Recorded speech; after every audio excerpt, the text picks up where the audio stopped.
तूफानी बारिशों ने बलूचिस्तान का नक्शा बदल दिया। आर्मी चीफ ने कोर कमांडर बलूचिस्तान को फोन किया।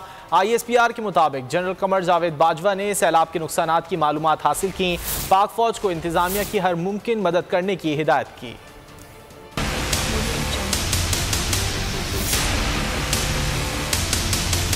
मुतासिरीन सैलाब को तनहा नहीं छोड़ेंगे, मुश्किल हालात में हाथ मजबूत करेंगे। Army chief general Qamar Javed Bajwa ने अज़्म दोहरा दिया। Core commander Balochistan lieutenant general Asif Ghafoor को हिदायत दे दी।